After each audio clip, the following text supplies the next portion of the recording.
Когда девочка с ограниченной подвижностью впервые приехала в Центр помощи животным, никто не мог предположить, чем закончится эта встреча. Все сотрудники знали этого пса как крайне недоверчивого и вспыльчивого. Его считали опасным для окружающих и практически не верили, что он когда-либо сможет снова доверять людям. Но реакция собаки на ребенка заставила всех присутствующих замереть от удивления. Когда девочка по имени София впервые появилась в Центре реабилитации животных, работники учреждения были искренне удивлены ее визиту. Она передвигалась на инвалидной коляске, каждое ее движение было медленным и осторожным. В ее глазах читалась усталость, а взгляд казался отрешенным, словно она находилась в собственном мире. Центр располагался на окраине небольшого приморского города. Здесь постоянно слышались голоса сотрудников, лай собак и шум открывающихся вольеров. Мать Софии привезла дочь сюда в надежде, что общение с животными поможет ей вновь почувствовать интерес к жизни и подарит новые эмоции. Среди всех обитателей центра особое внимание всегда привлекал крупный немецкий овчар по кличке Барон. Это был сильный, умный и выносливый пес. Однако пережитые события оставили глубокий след в его характере. Несколько лет назад его обнаружили в заброшенном складском помещении, где он долгое время жил в тяжелых условиях. С тех пор Барон практически не доверял людям.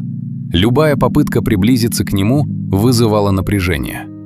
Он настораживался, тихо рычал и джался на расстоянии.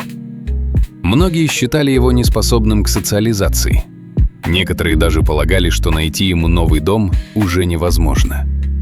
Когда Софию подвезли к вольеру Барона, сотрудники начали внимательно наблюдать за происходящим. Они были готовы вмешаться в любой момент, если ситуация станет опасной. Однако дальнейшие события удивили абсолютно всех. Сначала пес напрягся, как делал всегда. Его уши поднялись, а взгляд внимательно следил за каждым движением девочки. Но затем произошло нечто неожиданное. Барон медленно опустил голову и сделал несколько осторожных шагов вперед. В его поведении не было ни малейших признаков агрессии. Напротив, он двигался спокойно и очень аккуратно, словно боялся испугать ребенка. Подойдя ближе, пес осторожно коснулся носом руки Софии. Девочка не убрала руку. Она спокойно посмотрела на него и слегка улыбнулась. Через несколько секунд Барон лег рядом с ее коляской. Работники центра не могли поверить своим глазам. Собака, которая раньше избегала любого контакта и не подпускала к себе посторонних, сама проявила доверие к ребенку. Пес лежал рядом и тихо вздыхал, будто чувствовал знакомую боль и понимал ее лучше многих людей. После этой встречи София начала приезжать в центр почти каждый день. Между ней и Бароном постепенно возникла необыкновенная связь. Пес всегда встречал ее у входа, сопровождал во время прогулок и не отходил далеко ни на шаг. Он внимательно следил за происходящим вокруг и словно охранял девочку. А София, в свою очередь, стала для него человеком, которому он доверял безоговорочно.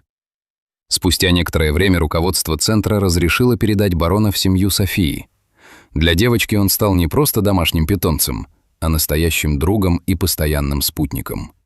Родители и врачи начали замечать положительные изменения. София стала активнее заниматься восстановлением, ее движения постепенно становились увереннее.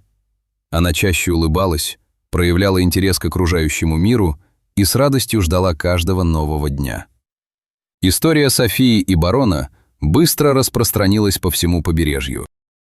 Люди рассказывали о ней друг другу, восхищаясь удивительной дружбой между девочкой и собакой, которых когда-то считали безнадежными. Многие не пытались искать рациональное объяснение произошедшему. Они просто верили, что иногда судьба сводит вместе тех, кто пережил тяжелые испытания, чтобы помочь друг другу вновь обрести надежду, силу и желание жить.